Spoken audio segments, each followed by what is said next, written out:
Good afternoon, everyone. My name is Chris. I'm with Recovery Partners and Ability Partners, and today we'll be presenting on a very interesting topic, something that's very significant in the workplace rehab and the workplace space over definitely the last couple of years. To give you some context, I've been with Recovery Partners for approximately about 10 years, just a clock over. And I've had my fair share of managing different incidents relating to bullying and harassment, but also managing workers' compensation claims relating to bullying and harassment. So I've had quite a good amount of experience and exposure in this space to be able to provide some general information and knowledge. Obviously, this presentation won't be all-encompassing. There will be some questions, I'm sure, which people will be able to ask throughout the presentation, and more particularly at the end of the presentation as well. So yeah, if anyone's having any tech issues, I can see some messages coming through in regards to tech issues.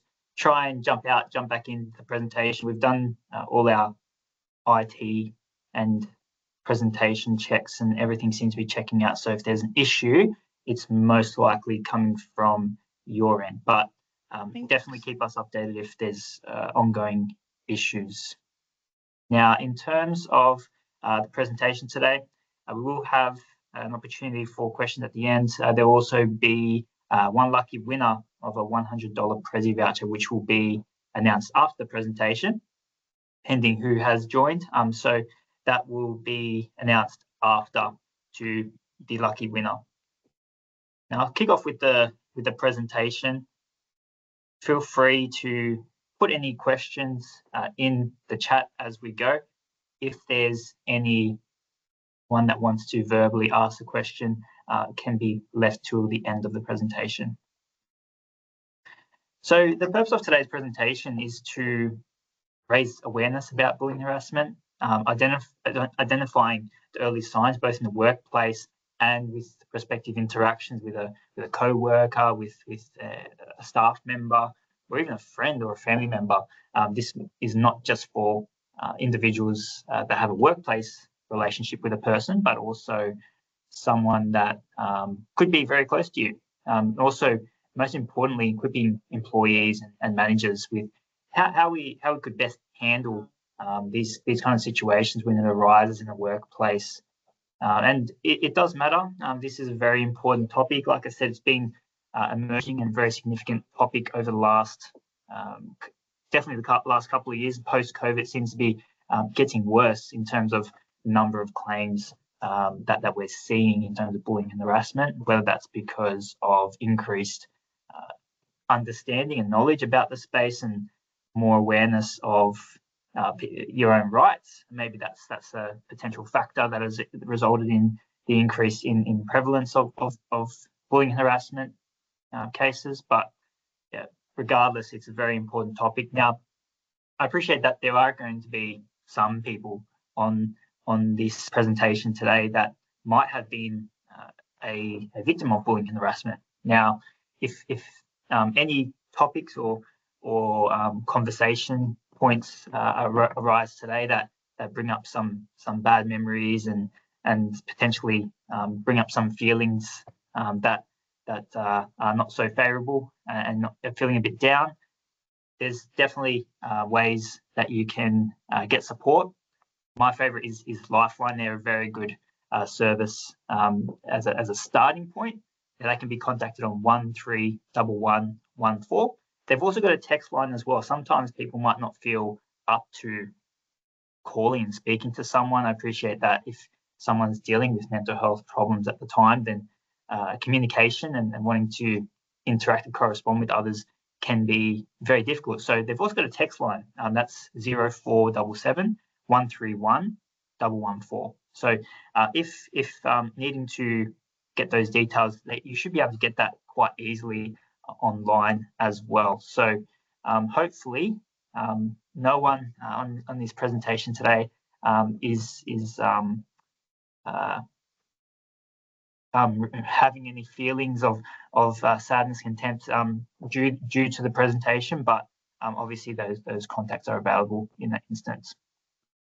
So we're going to first off define bullying and harassment, because they can be, a lot of people will interchange them. They're actually very different, and the way that they're defined can result in how they're then handled, particularly from a disciplinary or management-based perspective. So first off, bullying is repeated, unreasonable actions directed at an employee or group, intended to intimidate, degrade that person or people or group, or undermine them. Okay, so it's very much directed actions to a person or a group.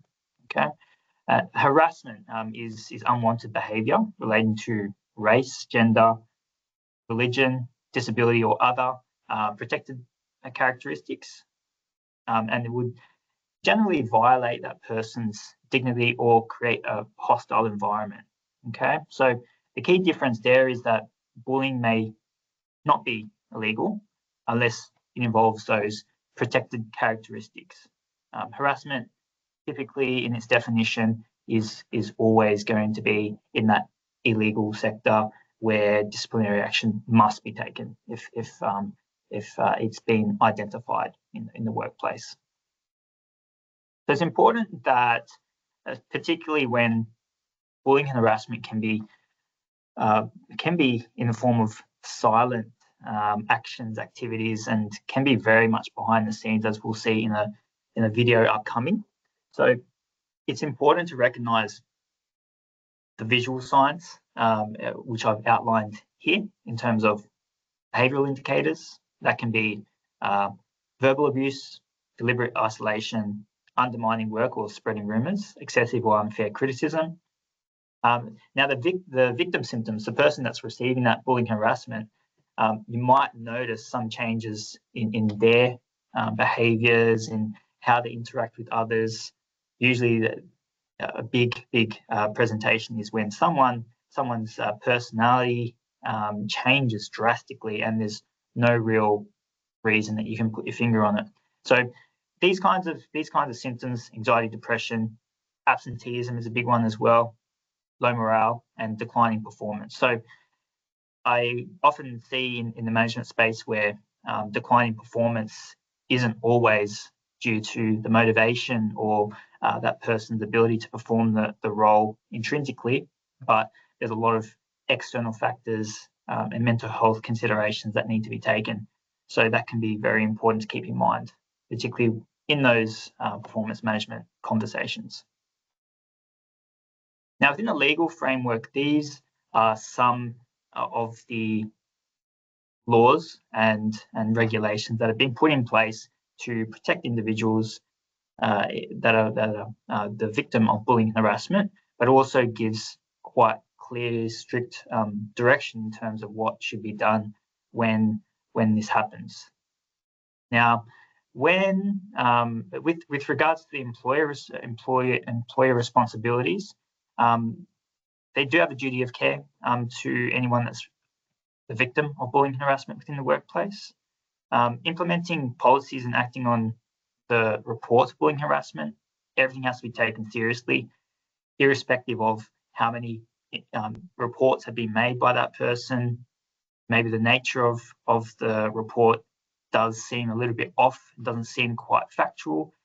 Everything needs to be taken seriously, because the repercussions, if something's not taken seriously and was factual, can be very significant if it's not taken seriously enough. Another important employer responsibility is to prevent retaliation, and that can be a big factor in terms of the bullying harassment space, where someone will look to retaliate, get back at that person, and often trying to get back at the others that are causing that bullying and harassment. That's usually not the best way about things. That's going to escalate the situation. That's going to cause more workplace issues, and ultimately going to diminish culture, which we'll talk a little bit about shortly. Now, some prevention strategies, I've already mentioned some key responsibilities of an employer, but in terms of creating some preventative measures, whether you're an employer, whether you're in a position where you do lead a team or lead a cultural space of the team, there's a number of different things that can be done to minimize and prevent the risk of bullying and harassment occurring within the workplace. Now, the 3 points that I've highlighted here are the main ones. There are going to be other opportunities for preventing bullying and harassment occurring in the workplace, but developing a clear policy is probably the first and foremost thing to do. It creates clear guidelines in terms of what unacceptable behaviours are, but also what will happen in the instance of those unfavourable or unacceptable behaviours. Training and awareness is also a big one. Now, training and awareness can be both informal and formal. It definitely needs to be regular, and it needs to be reiterated to the respective workplace teams that the bullying harassment space it needs to be at the forefront of the focus of the staff members interacting with each other, because sometimes bullying harassment is done inadvertently, sometimes accidentally, without that person intending to do that, but it does diminish and degrade someone, unfortunately. So keep that in mind, that training needs to be regular, even if you have toolbox meetings, team meetings, even just a regular check-in with the team, making sure that each of the team members are feeling safe within their workplace, what they're feeling about the team culture. Trying to have open communication, but also one-on-one communication as well, just in case there are some individuals that don't want to speak in front of others, particularly in the instance where they are the victim of bullying and harassment and don't want to speak up.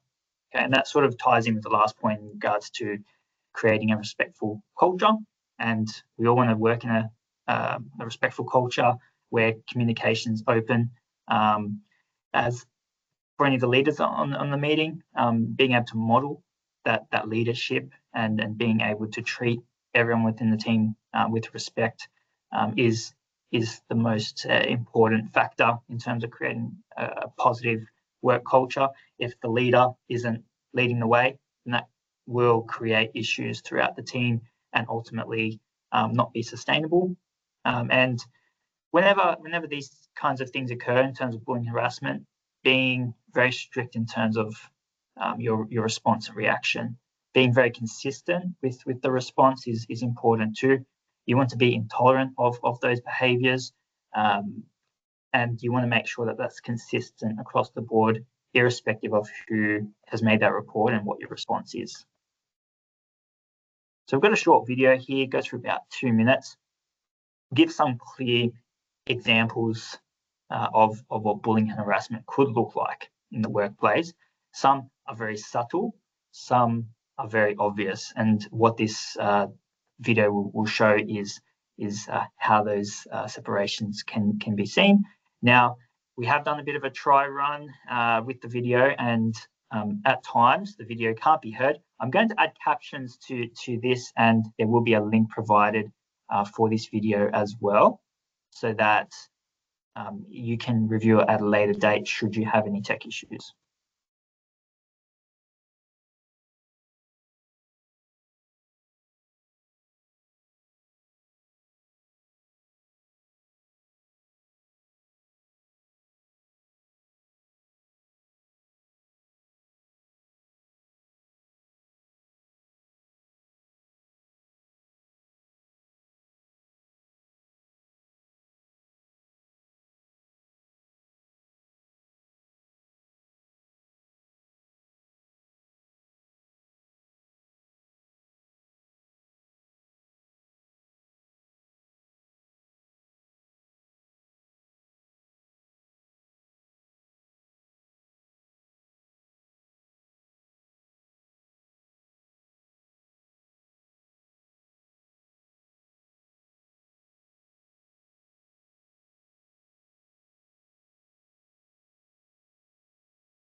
Okay, so thanks for listening in. I can see there's a few people that the video wasn't working or couldn't hear the sound. Some people told me that they could hear it and that the video was working for them. So it's going to be a mixed bag, particularly when there's a high volume of people on the presentation. So the link has been sent out for that video. Can be quite helpful to understand the intricacies of the. Sorry, I'm just reviewing messages. I'll mute those. So moving on to managing incidents and what I was talking a little bit before about managers' role, responsibilities in terms of being consistent with how they deal with any reports of bullying and harassment within the workplace, within their teams. So we'll go through the different responsibilities of all the parties involved and also the post-incident supports that can be provided. So first off, for the employees or the staff member, whoever has been a victim of bullying and harassment, documenting the incident that can include the time, place, and whatever behaviour has presented itself. Also reporting through the proper channels. So your workplace should have respective managers, line managers, potentially HR as well.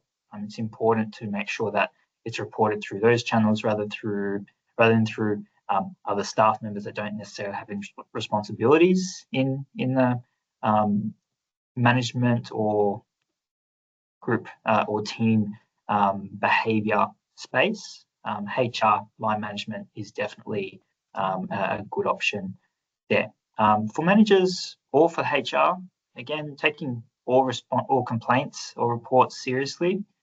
That way, no one that feels graded or minimized is then further made to feel that way. You want to investigate the reports promptly and also confidentially. So you don't want to let everyone in the team know that someone's been bullied and harassed. I've seen that instances before where a manager might go to the team and start chatting to the team about this incident in the right way, with the right intentions in terms of trying to set the precedent and the expectation around proper behaviours, but the report itself, particularly while it's still being investigated, should be treated confidentially. And then after all the management of the report and the follow-up activities are completed, it still should be completed and treated in the same way. Now, also disciplinary actions, which we'll touch on shortly, is important, but taking into account all the factors involved, including any fallback or revenge actions that have occurred as well, also have to be disciplined in a consistent manner as well.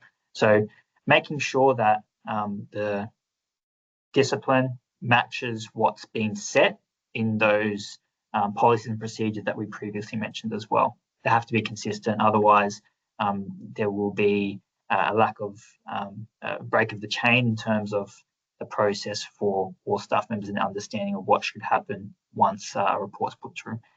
Now, in terms of post-incident support, it's important, particularly if the reports have been found to be truthful and factual, that the person that was a victim of bullying and harassment is provided with appropriate counselling or given the opportunity to engage with that. They might have their own counselling or mental health services already engaged, and if they're okay with that and they seem to be managing well, then definitely that's okay. But making that offer for counselling, some companies have their own internal EAP services, which is another really great cultural initiative for companies to have in place.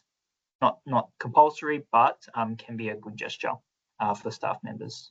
And also, as mentioned before, another post-incident support that could be put in place is monitoring post-incident in terms of retaliation, both from the victim and for anyone that has been disciplined.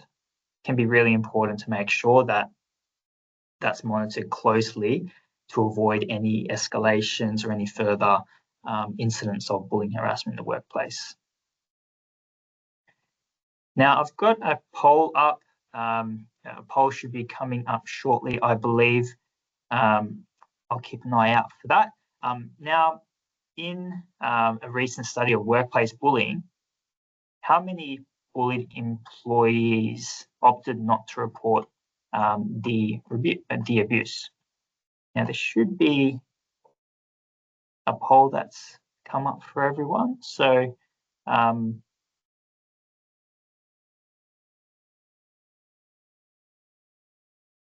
feel free. I'll give everyone a minute to be able to submit their responses there.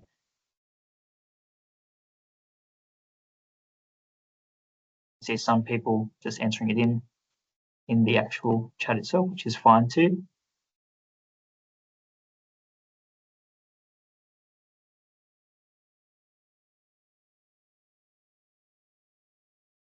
See most people are responding, and that's great.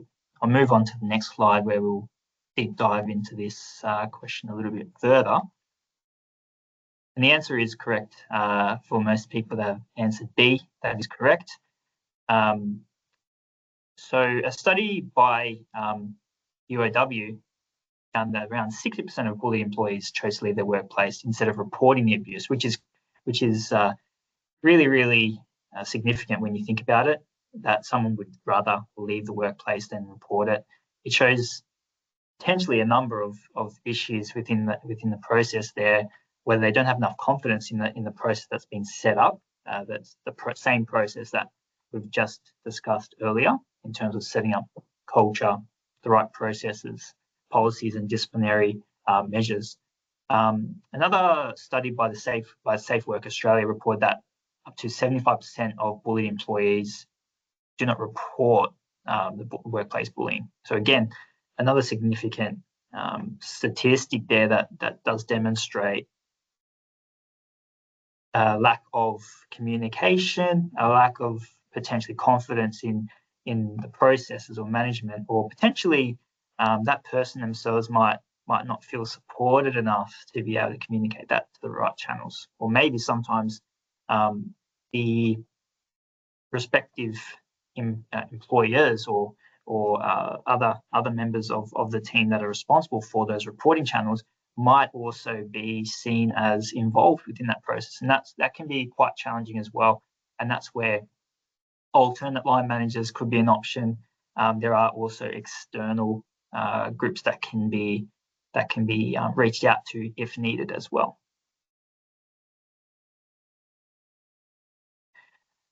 So just putting all that information together, I've got a case study that comes from a real life experience of mine.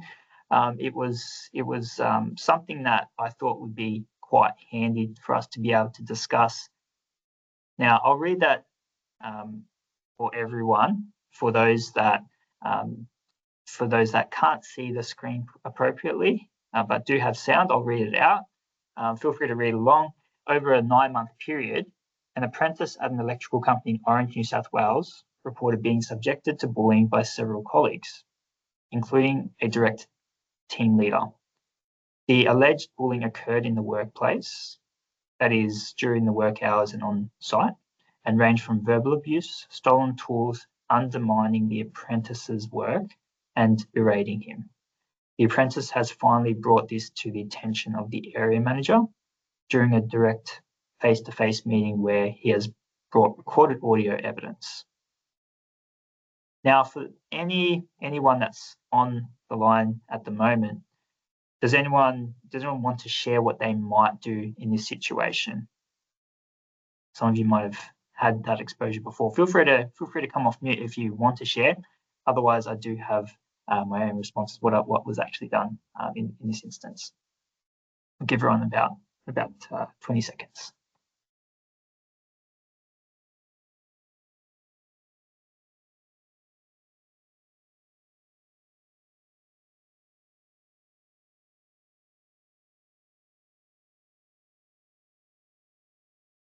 Sorry, Chris, are you saying what we would do if we were the manager? Yeah, that's right. What would you do if you're in the seat of the area manager who has been approached by this apprentice? Yep. listen to what they have to say, then look into what the allegations are. You want to know what both sides of the story are to have a better understanding of what's going on. And then based on that investigation, it would depend on what you like what sort of information you came across, and whether or not whether that needs to be reported higher. I'm not sure whether it gets reported straight away, or whether you sort of investigate before you document it higher. Yeah. All correct responses. I'd be worried about my other apprentices, and I'd probably thank him for coming forward. I know in some of those male-dominated workplaces, it's seen as common, it's that locker room, oh, we're only joking kind of thing. So I'd want to really protect him, but I'd probably talk to the other apprentices. If it's happening to him, it's probably happening to a few other people. I wouldn't share details of what's happening to anyone else, but I'd probably do a check-in with my other apprentices. And you might actually find that a few of them are getting the same crap. Yeah, thanks, Nisa, and also thanks, Samantha, before as well. It's very, very true. You want to be able to get an idea of how widespread this is, and that's part of the investigative processes to find out, is it just this particular apprentice, or is it other apprentices that are impacted here? You definitely want to make sure that if it is more widespread, that actions are taken straight away to minimise ongoing impact of those apprentices, which can have a really, really positive impact on the business overall if quick decisions are made in that space. It's in this instance, luckily, it wasn't other apprentices, but there are instances where, like you said, there's a locker room mentality where particular behaviours aren't seen as bad at all. They're just part of the space or the trade, whatever that may be. And it's important to create cultural expectations that certain behaviours aren't right. Again, like you said, doing that confidentially and making sure that there isn't any reference to particular staff members, but just checking in with the team in terms of their experience as an apprentice could be quite important in terms of the investigation. So, Chris, sorry to interrupt. Would it also be worth mentioning to make sure that before you take any action, to review your policy as well, to make sure you're following your own policy, to make sure that nothing happens at the end? If you have to dismiss somebody, they could take an unfair dismissal because you haven't followed correct procedure.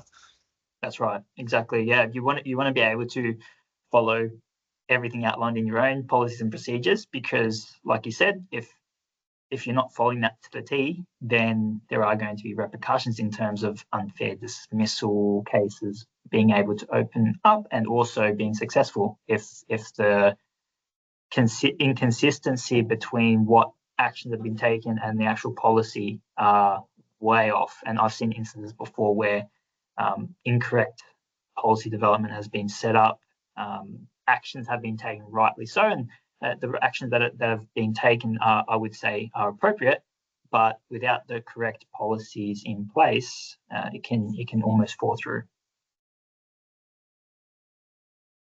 So we also want to ensure that there are appropriate bullying and harassment procedures in place to start off with. So anyone that's an employer or a business owner that has staff under them, and you don't have these in place, it's always a good idea to have these put up.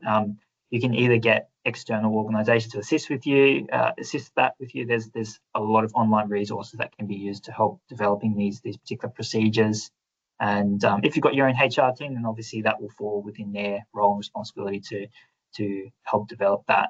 Now, after speaking and advising the apprentice, you want to bring also the perpetrating staff in for questioning to be able to provide their version of events too.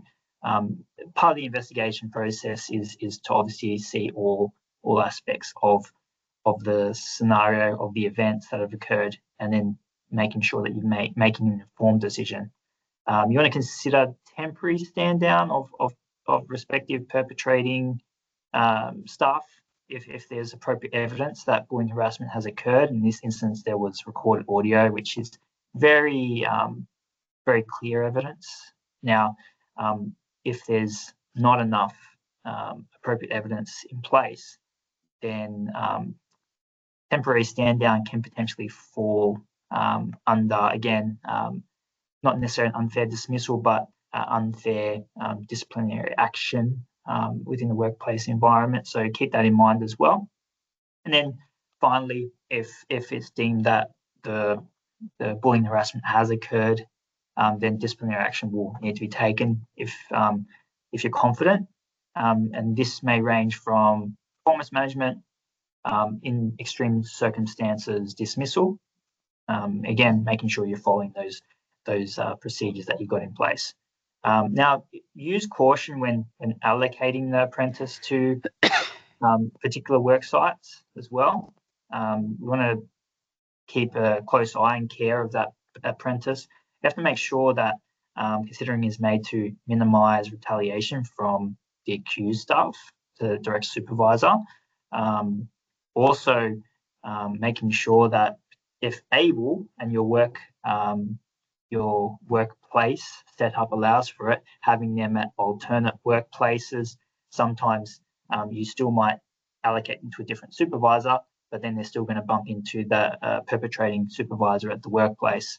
Again, can be a tricky period to navigate, but with the right considerations in place, it can be really, it can go really smoothly. And most importantly, if there has been bullying harassment in place, the victims feel supported. You're able to maintain the confidence of that particular staff member and other staff members as well. If word goes around in terms of the supports and process that are in place and everything that went smoothly. Again, making sure everything's confidential. It will be at the discretion of the victim if they wish to speak to others within the team about it. But again, trying to make sure that's minimised, even non-existent until the investigations have finalised. So that was an interesting case study I thought I'd share with the wider group. Definitely was able to sharpen my skills in terms of the bullying harassment space, and hopefully it has for you all as well. Now, got time for questions. We've finished the presentation fairly early today. Is there any questions from anyone? And also, if I don't have time to answer all the questions, or there's some questions that require an increased amount of time from my end, then I'm happy to address and respond to those at a later time. All questions will be collated and sent back to me after this presentation.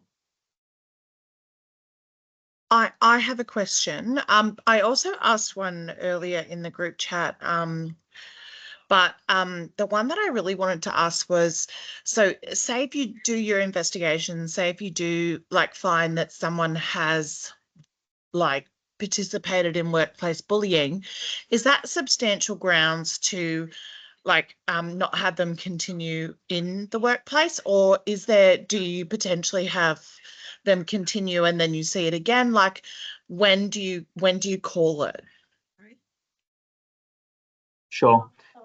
So it will come down to what policies and procedures you have in place. There are some workplaces that have a warning system in place, and that can be fair at times. There has to be a clear definition of what behaviours are going to be acceptable and not acceptable, and potentially some businesses might create a hierarchy of certain behaviours within the workplace that are relevant for the instance of immediate stand down, temporary stand down, or instant dismissal. So again, that'll come down to the company itself, the area of work that you are in, but also what has been agreed on in terms of those policies and procedures around acceptable behaviours. Thank you. My other question, and sorry for jumping in again, was just what I asked earlier was just around like observation, like, and especially around retaliation. If the person that has said, okay, I'm being bullied, and I'm so sorry, my daughter is in the background and she's just put up her volume on her iPad. Pearl, turn it down. But what I wanted to know was, what if no one has seen this? Like, what if the person saying I'm being bullied is the only person reporting it, and you do your investigation, you speak with other people, potentially they're not meeting what they're supposed to be doing in their role. What do you do then if there's literally no evidence of the bullying occurring? Yeah, so a workplace can only really function on evidence, unfortunately. Now, there might be able to be put in place other measures to separate certain staff, or to put a victim staff in a position where they may not be I guess exposed to the bullying and harassment by that particular staff member. Some workplaces are flexible in that way.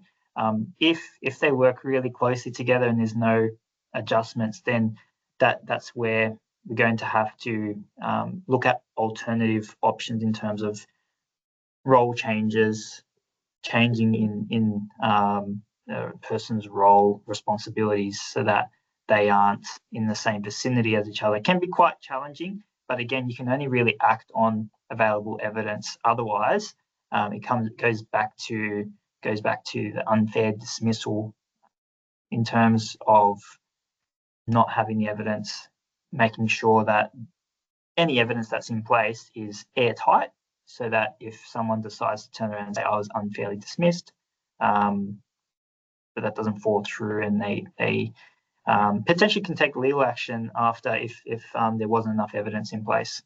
I can see there's a few comments which people have shared.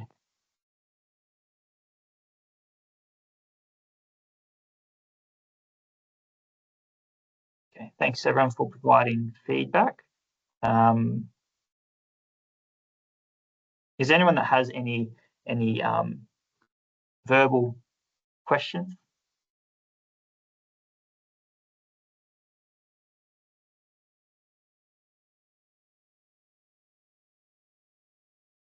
Okay.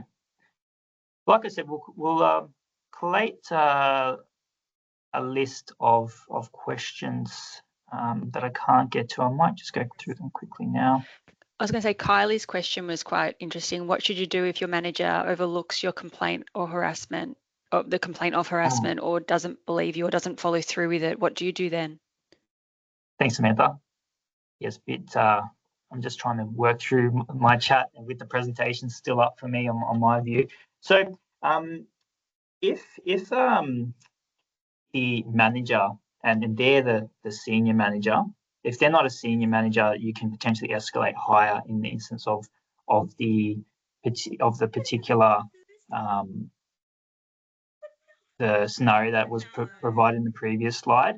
You can go to a more senior leader, and hopefully in most instances, especially like I know our business, we've got a number of different leadership tiers that allows for escalation if you're not happy with particular actions that have been taken from a disciplinary perspective, or like you said, if things have been ignored. We don't want to have that situation where someone has been bullied and harassed and the reports have gone to deaf ears. And that's where, right at the beginning of the presentation, I've been very clear in terms of needing to take all reports seriously. I've seen many instances before where managers have had reports from particular staff before.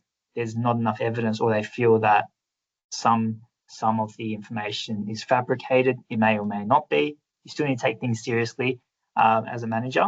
But in the instance where you don't have any higher to go, there are external groups that can be sought out to support you as a victim of bullying and harassment, should a manager not be taking those reports seriously.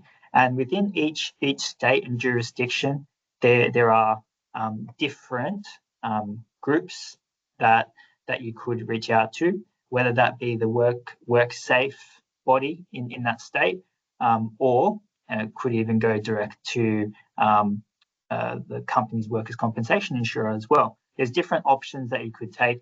Each state will be different in terms of what actions you take. And if you've got any questions, please put it in the chat and we can get back to you if it is state specific, because we do have a national organisation where we've got return to work rehabilitation consultant staff in each state, and they've got jurisdiction in those areas, and they are topic experts in their state. So we should be able to get that answer and response for you to be able to support your decision making as well.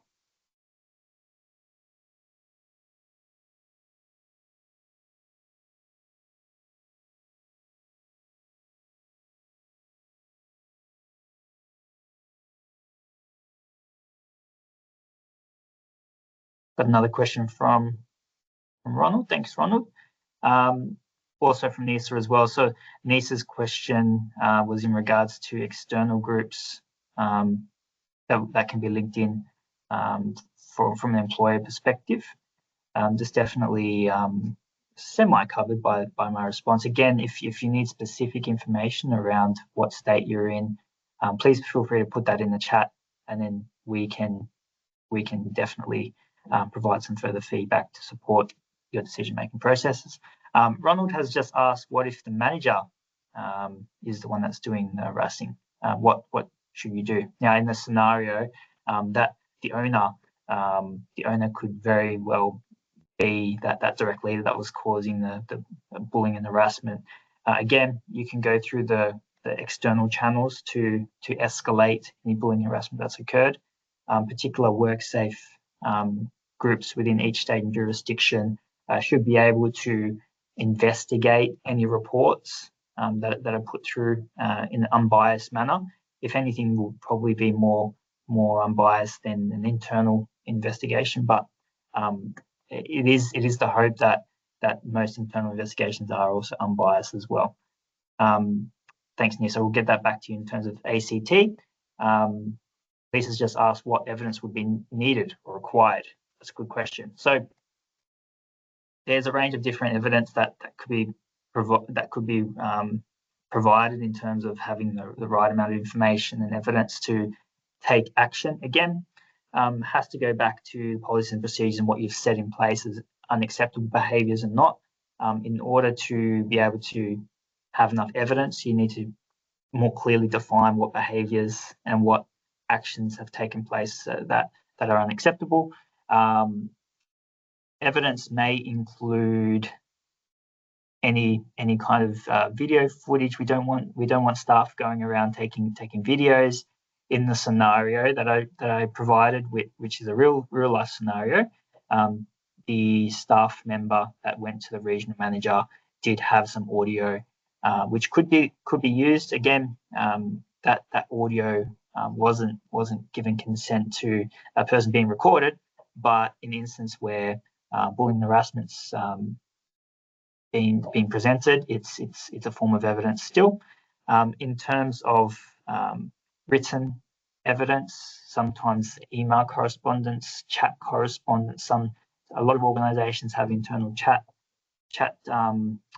functions, and sometimes bullying and harassment occurs in those. So it's fine for a staff to take screenshots and send that to the respective investigators, whether that's employer or HR. Hopefully that helps. There's a lot more evidence that you could gather.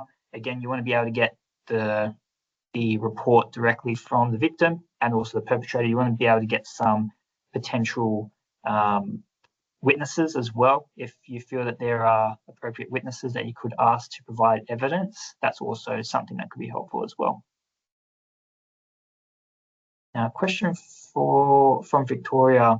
Interested to know comment around a significant increase since COVID. Okay, is this national or there is a particular state that is a standout? I don't have state by state breakdown of that. I know in New South Wales that's definitely occurred.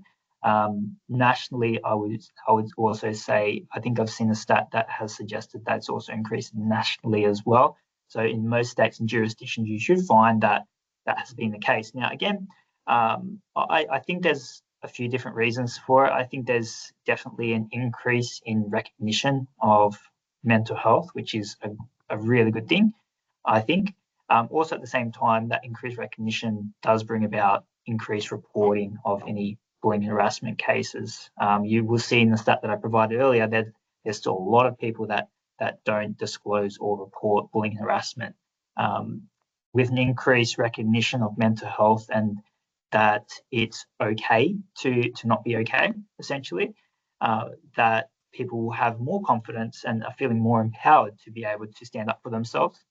So I think that's one component, but also another component in terms of post-COVID, there is a lot more uncertainty in the workplace in terms of workplace stability. Also, could be some concerns around individuals and their workspace, what that workspace looks like. I know post-COVID, a lot of workplaces have developed hybrid working models, and that's completely fine and completely realistic for a current space, but making sure that there's a fair and reasonable approach to that. Sometimes inadequate or uneven approach to the hybrid model, where more certain staff get certain favoritism and are able to work more days than others, etc., could cause some disruption in the workplace relations, which then can escalate to bullying and harassment if there's not enough caution there. So keep that in mind. Those are my thoughts. Definitely, there are other factors involved there, but we'll definitely also try and get that state-by-state breakdown of bullying and harassment incidences and whether that's increased or not as well. Jade's also advised of the email address that you can email any further questions. And then Nisa's asked if harassment has increased because management are now needing to try and keep track of work or someone working from home. It's not as easy to monitor productivity if someone's at home. Yes, correct. Yeah, so there's definitely an increase as well in terms of potentially a perception of micromanaging as well. So there definitely has been a lot more cases of staff where management are just trying to see, have a good understanding of what their staff are doing. Sometimes there might be staff that aren't getting as much done, and there might be some additional questions, queries that are directed to that particular staff member as a result. Now, that can be formulated as part of performance management, but it's important to make sure that if it's not as a part of a performance management process, that the certain activity that manager is performing is widespread amongst the team, and that needs to be clearly communicated. Again, communication is quite a key aspect of maintaining a good culture, and being able to be consistent amongst the team does minimize that perception of micromanaging, which some staff members may not appreciate, and could also escalate to bullying and harassment in either direction if there's not enough caution there. So I think that's all the questions at the moment. There might be some that I've missed, and apologies for that, but we'll collate all those. Also, that email address that's been provided by Jade, admin@rrp.com.au, is somewhere where you can send questions. We'll compile that and send it out to all the attendees today. Again, just a reminder that there will be a $100 Prezi voucher that's sent to one of the lucky attendees today. That will be advised, and an email sent directly to you to advise whether you've won. So thanks everyone for attending today. It's been a good presentation. Hopefully you've learnt a thing or two, and feel free to send any questions over if there's anything that comes to mind. Thanks everyone.